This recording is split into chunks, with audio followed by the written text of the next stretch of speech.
Puisqu'il faut classiquement une introduction, permettez-moi, monsieur le bachelier, de vous la lire. Nous savons que nous sommes du même avis et que nous n'allons discuter ici que pour amuser la galerie, sans pour autant la désabuser trop, car il ne faut pas les laisser comme des oisillons naïfs qui, le bec ouvert, attendent de gober des concepts comme d'autres les mouches. Alors partageons-nous les rôles. Je vous laisse croire à la crise, celle de la naissance. Débrouillez-vous pour nous en convaincre. Quant à moi, je prends le parti de montrer qu'il n'y en a point et que vous avez glissé sans heurts du ventre de madame votre mère au berceau qui vous accueillit. Bien sûr, il faut faire tout un drame de votre accouchement.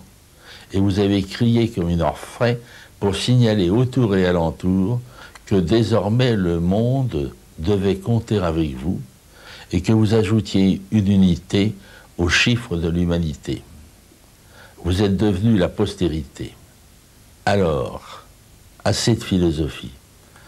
Commençons notre dispute. Vous êtes jeune, impétueux, commencez. Impétueux, mais il s'en est fallu très peu que je ne le sois pas du tout, maître Jacques. Je tiens à vous dire, une fois n'est pas coutume, je vais vous donner un détail de ma biographie.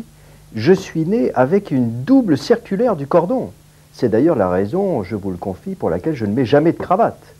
Et donc cette double circulaire du cordon a failli arrêter net mon cheminement impétueux. Alors comment voulez-vous me dire, me soutenir, que ma naissance n'a pas laissé de traces indélébiles et qu'un biographe qui se tiendrait bien ne devrait pas accorder à cet élément majeur toute l'importance qu'il mérite.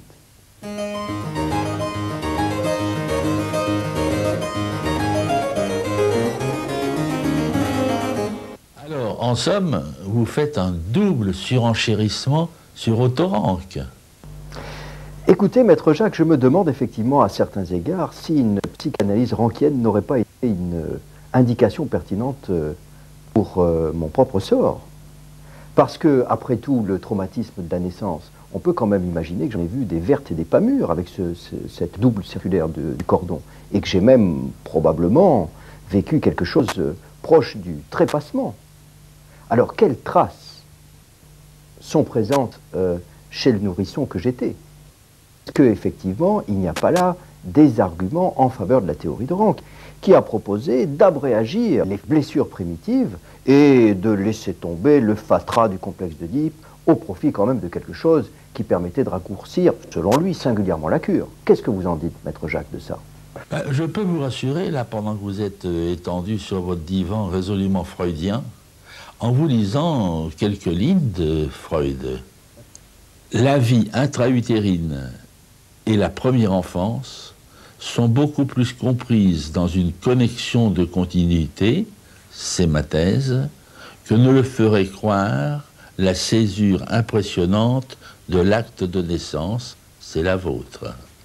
La mère, comme objet, remplace pour l'enfant, sur le plan psychique, la situation fœtale biologique.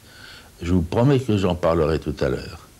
Nous devons néanmoins ne pas oublier que dans la vie intra-utérine, la mère n'était aucunement un objet et qu'à ce stade de la vie, il n'existait aucun objet. Sigmund Freud, 1926. Oui, effectivement, l'argument est massif, et c'est vrai que Rank a somme toute quand même proposé une théorie assez biologisante et réductrice à l'égard de Freud. Mais il est intéressant de noter, d'une part, comme je le disais tout à l'heure, que Freud a été en amitié avec cette idée, puisque c'est lui, dans un premier temps, qui l'a proposé, l'idée du traumatisme de la naissance. Et, bien sûr, il l'a laissé tomber chemin faisant avec sa deuxième théorie de l'angoisse, mais force est de constater qu'un certain nombre de ses héritiers, psychanalystes, sont allés de ce côté et ont repris l'idée. Je pense à Greenacre, je pense à Fodor, et je pense aussi à Bion, qui quand même, avec Césura et sa théorie des contenants-contenus, a poussé le bouchon assez loin du côté de ce qui peut se vivre dans la vie fœtale et dans l'étude de l'inertie de ce vécu fœtal sur le nourrisson et sur l'adulte. Mais finalement, Freud, dans Analyse avec fin ou sans fin, n'est pas du tout enthousiaste à propos des analyses faites par Otto Rank en Amérique. Il prétend même qu'il n'a pas eu, avec un peu de perfidie, qu'il n'a jamais eu connaissance de succès thérapeutique. Bon, je vous l'accorde, maître Jacques, je vous l'accorde.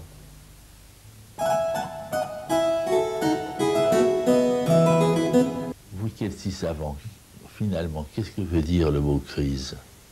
Alors, un peu d'étymologie peut-être, quand même. Au départ, chez les Grecs, crisis, c'est la décision médicale. Ensuite, un peu plus tard, avec les Latins, il s'agit de la phase sensible dans une maladie. Et, troisième temps, le sens moderne, le sens psychologique de la crise, nous avons affaire à un événement, un processus qui est individuel et collectif. Individuel, c'est-à-dire la crise des passions, la crise de nerfs, mais aussi collective. On pense bien sûr à la politique et aux finances, à la crise de 29 par exemple. Alors je crois que le caractère collectif du sens moderne de cette crise est tout à fait intéressant dans le territoire périnatal qui est le nôtre, dans cette polémique. Parce que force est de constater à la maternité que quand il y a une naissance, eh bien la crise, elle est individuelle autour de la parturiente, mais pas seulement. Le conjoint, les frères et sœurs, absents de la salle de travail, mais présents assurément, la famille au sens de la cellule, mais au sens beaucoup plus large qu'on peut envisager, et puis aussi l'arbre généalogique. Tout cet ensemble est mis à l'épreuve de cette nouvelle naissance. Et il ne faudrait pas oublier sans doute aussi, dans ce retentissement collectif, ce qu'il en est de tout le personnel soignant, qui, à sa façon, va ressentir les chocs, les ondes de choc de cette naissance potentiellement traumatique. Je dis potentiellement maintenant, je vous l'accorde. Quelle science! Souffrez, monsieur, que pour l'amour du grec, on vous embrasse. Mais moi, à titre un peu plus bonhomme, je dirais que dans ce congrès, on oublie d'autres crises, tout autant importantes. La crise de la foi, la crise de foi, et les deux crises à la fois.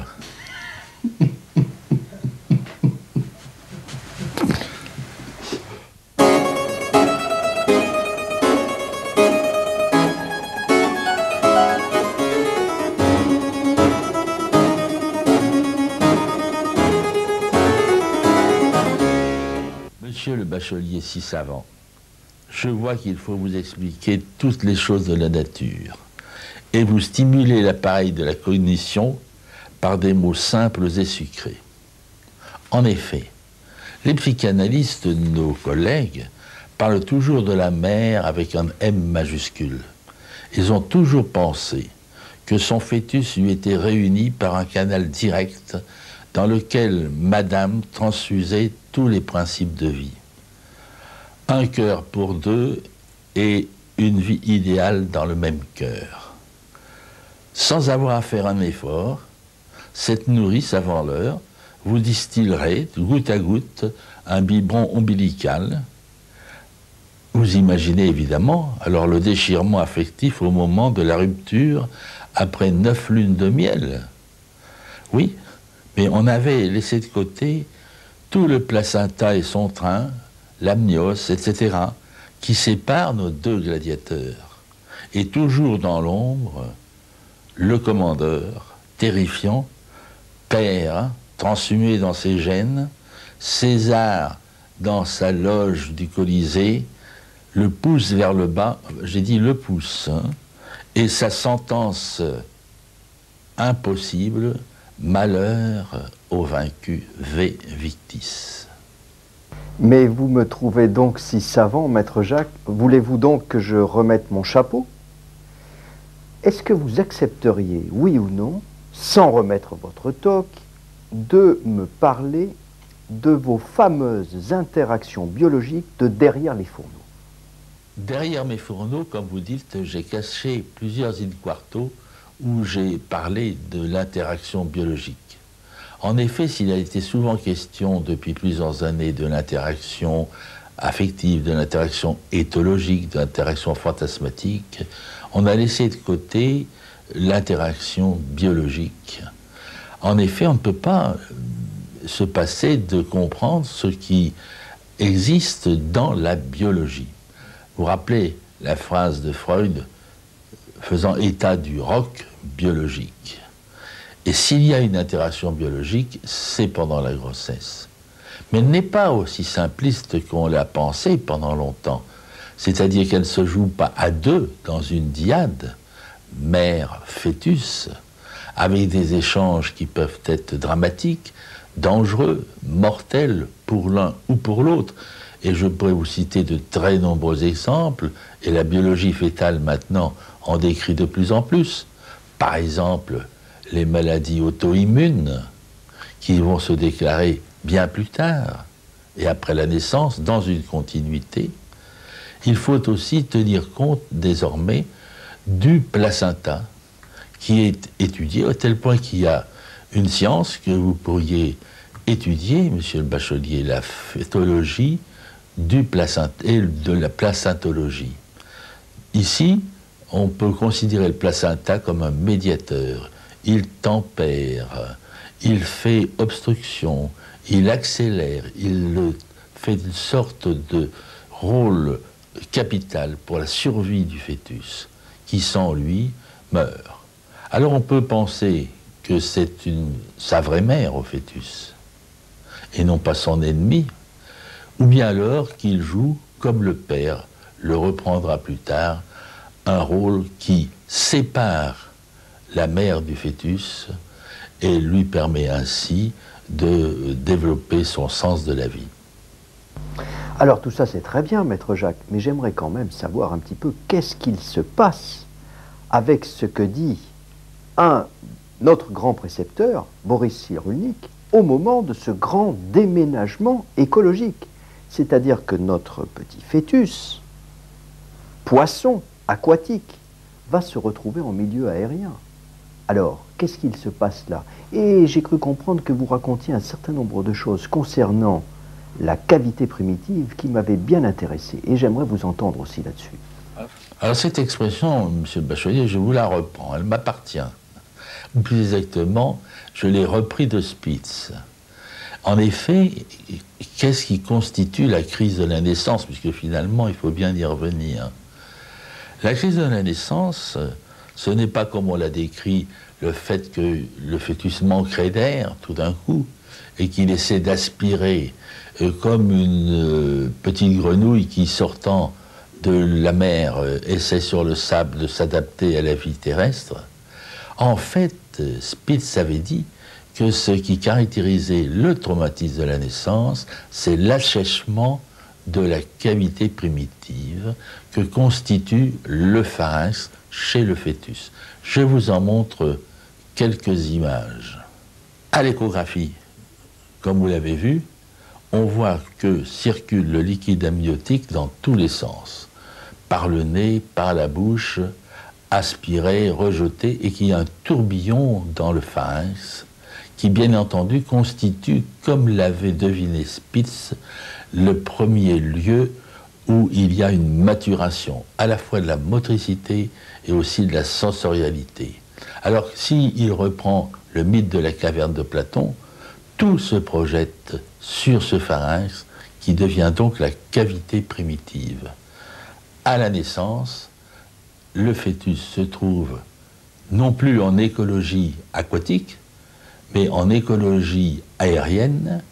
Il a une sensation de sécheresse et il faut à tout prix le réhydrater le plus rapidement possible pour qu'il retrouve les sensations avec lesquelles il a vécu pendant toute la vie. Monsieur le bachelier, la continuité, elle se poursuit. C'est la même chose le matin, avant de travailler, avant de sortir, quand vous prenez votre petit noir au comptoir. Vous humidifiez votre cavité primitive et vous êtes prêt pour la journée. Écoutez, grand précepteur maître Jacques, vos vagues de liquide amniotique irriguent ma pensée. Je suis en train de me demander si mes actuels travaux avec la grande doctoresse Nathalie Boige sur le reflux gastro-œsophagien ne seraient pas éclairés par votre théorie. Autrement dit, certains bébés qui présentent un reflux gastro-œsophagien très précoce dès la maternité ne seraient-ils pas en train d'exprimer, de mettre en scène une forme de nostalgie aquatique? Qu'en pensez-vous? C'est ce qu'on ne pensait pas quand nous avions écrit l'article sur le méricisme. On s'étonnait béatement de voir un nouveau-né qui réalisait un mécanisme si compliqué, puisqu'il faut, avec des contractions bien ajustées de l'estomac, faire remonter un bol liquidien juste dans la bouche et non pas au-delà. En fait, c'était une grande naïveté de notre part. Ce nouveau-né s'entraîne depuis au moins 4 à 5 mois pendant sa vie fœtale.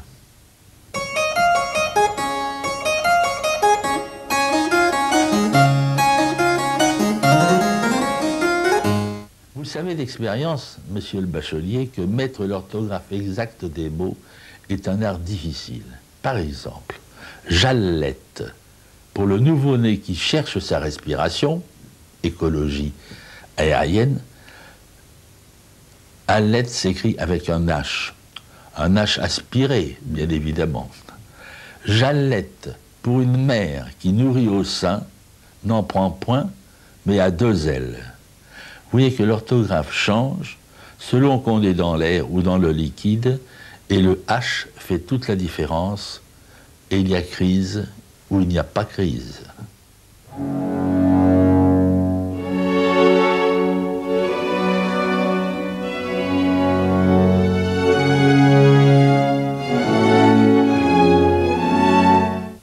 Bon, maître Jacques, il est temps que je vous donne mes meilleurs arguments. Je pense que la crise périnatale est authentifiée, surtout si on se place du point de vue du fonctionnement psychique des parents.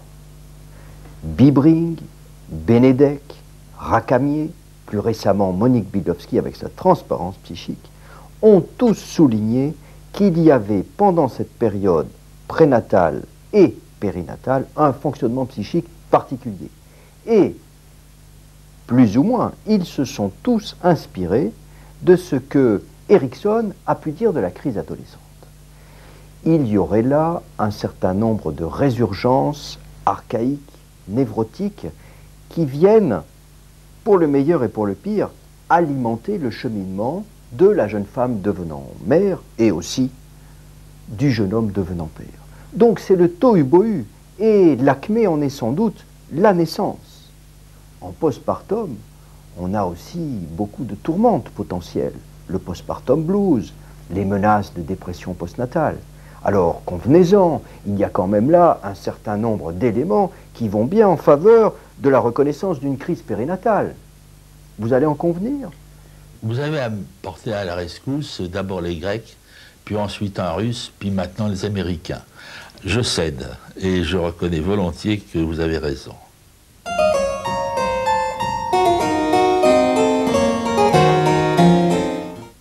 Maître Jacques, à ce propos, j'ai dans ma mémoire le souvenir d'avoir lu quelques in-quarto sur les prématurés qui étaient de très bons arguments en faveur de ma thèse de la reconnaissance d'une crise, en tout cas du côté des parents, et probablement aussi du côté de ce petit fœtus, ce petit poisson qui se retrouve à frétiller à l'air libre. Oui, enfin, ça peut être aussi un argument pour montrer la continuité.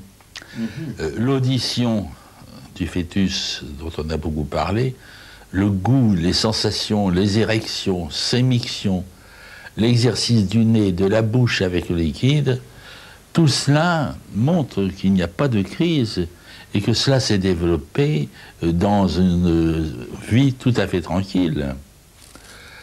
S'il paraît que le fœtus entend ce qui se dit dans la pièce où nous vivons, il entend dès avant de naître la télévision, par exemple, continuité, qui distribue des décibels et des sitcoms, mais aussi de la publicité.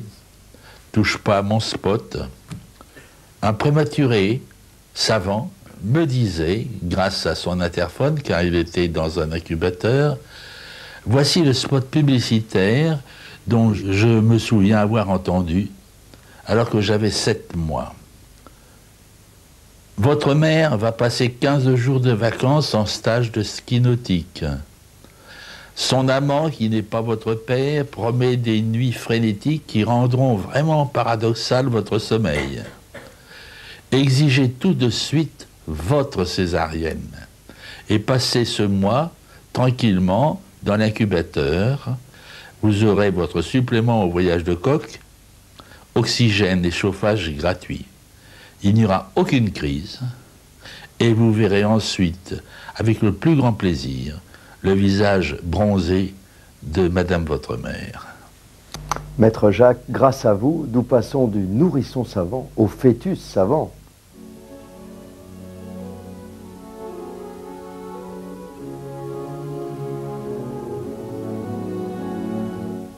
Bien, Maître Jacques, j'aimerais encore insister et revenir sur l'authentification de la crise du côté du fœtus devenant bébé et puis du côté des jeunes parents.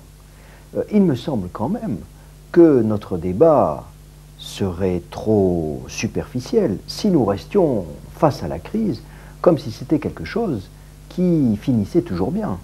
Mais vous savez mieux que quiconque combien est-ce que dans un certain nombre de situations, la crise se démarque d'un processus évolutif, intégratif, maturatif, et qu'elle va, à contrario, du côté du gouffre, du dérapage, d'une véritable rupture dans le développement de la parentalité du côté des parents et du naître humain et du devenir humain du côté du bébé.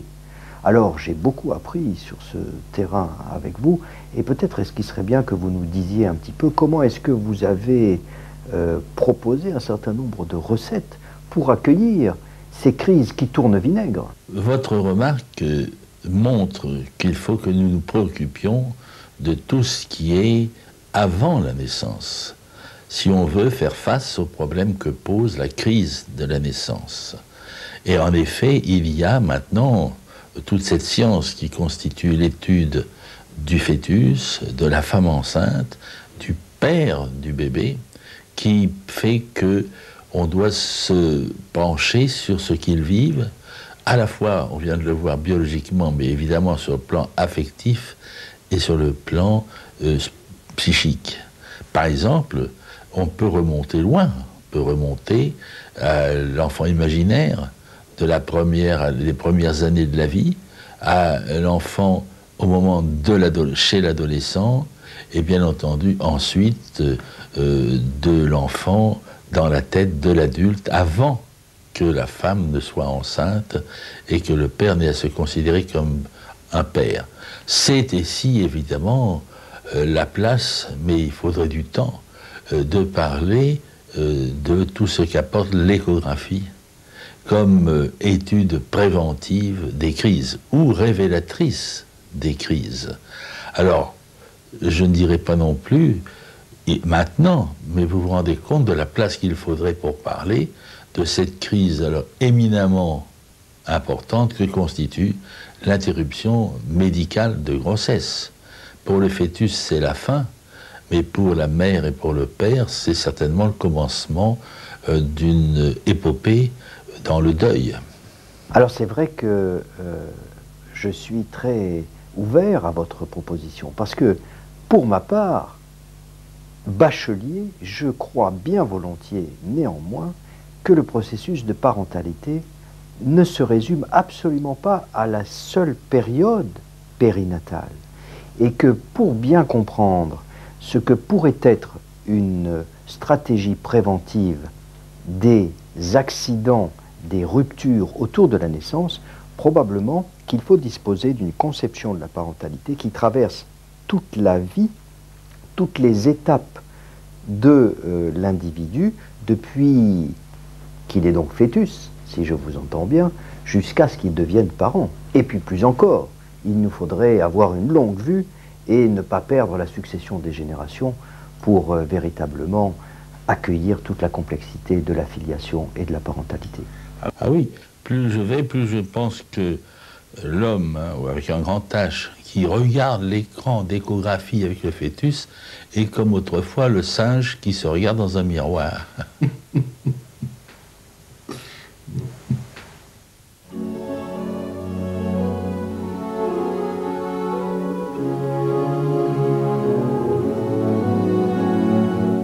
Alors si je comprends bien, Maître Jacques, pour que je procède à mes humanités selon vos préceptes, il faudrait qu'à chaque fois que j'ai une anamnèse à conduire, qu'elle soit dans un cadre pédiatrique, avec un nourrisson, avec un enfant plus âgé, que ce soit dans une consultation psychologique ou psychiatrique, avec un enfant, un adolescent, une famille, ou que ce soit avec un adulte, ou que je sois dans la toge du psychanalyste, je me devrais d'être curieux de tout ce qui s'est passé dans cette période prénatale.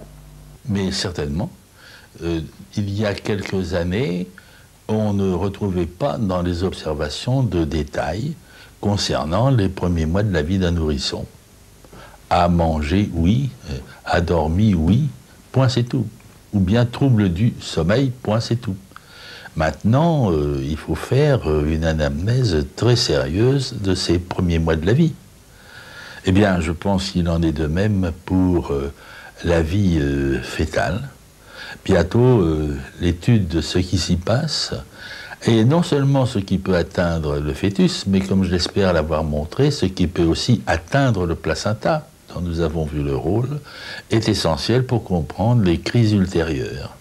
Mais vous me posez cette question avec une fausse naïveté, parce que nous avons tous les deux originé, et vous maintenez sous votre férule aimable, un petit salon de causerie intitulé « Groupe de travail » sur le premier chapitre de la vie, et qui se tient tous les trimestres chez la baronne Couvelaire, à Saint-Vincent-de-Paul.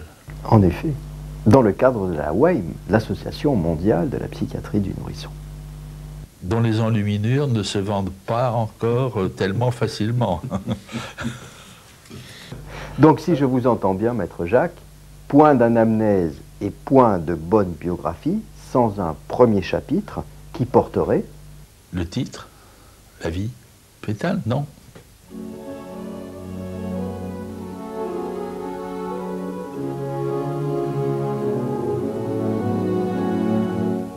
Maître Jacques, mon maître, comment voulez-vous qu'on dispute avec vous? Vous prenez tout à l'ironie. Tout ce que vous venez de dire pour amuser pourrait tout aussi bien être décrit comme une série de crises. Oui, toute une série de crises, mais dans une continuité. Par exemple, le séjour en incubateur peut être considéré que la première cure de thalassothérapie. Et que si on veut y retourner à grand prix à 50 ans, c'est par pure nostalgie. Il est vrai du reste qu'il paraît qu'on trouve à Quiberon quelques courtisanes compréhensives qui acceptent le soir de vous mettre des langes et un maillot après vous avoir donné la fessée.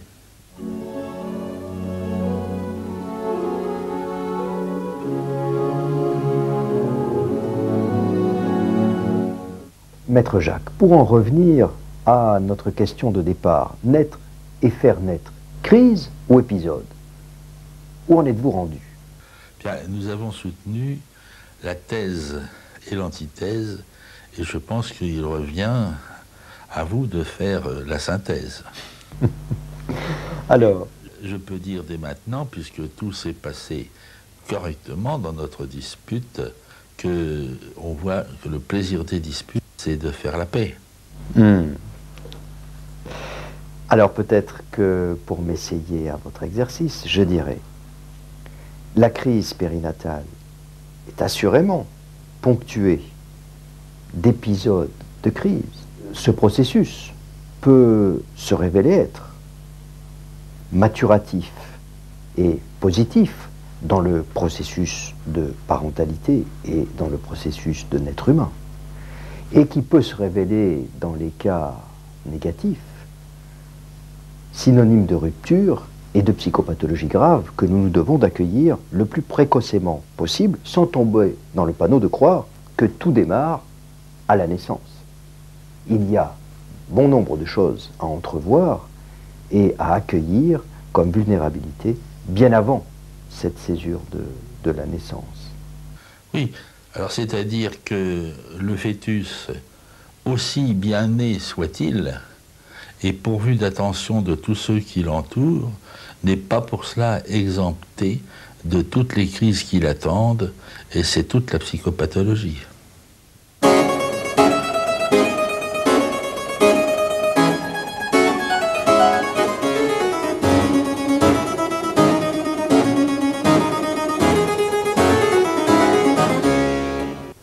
Nous avons bien travaillé, cher maître Jacques le nataliste. Nous pourrions peut-être maintenant trinquer. Pour humecter nos cavités primitives avec un petit champagne amniotique. Du champagne de Reims, bien sûr. À quand notre prochaine dispute, maître Jacques ?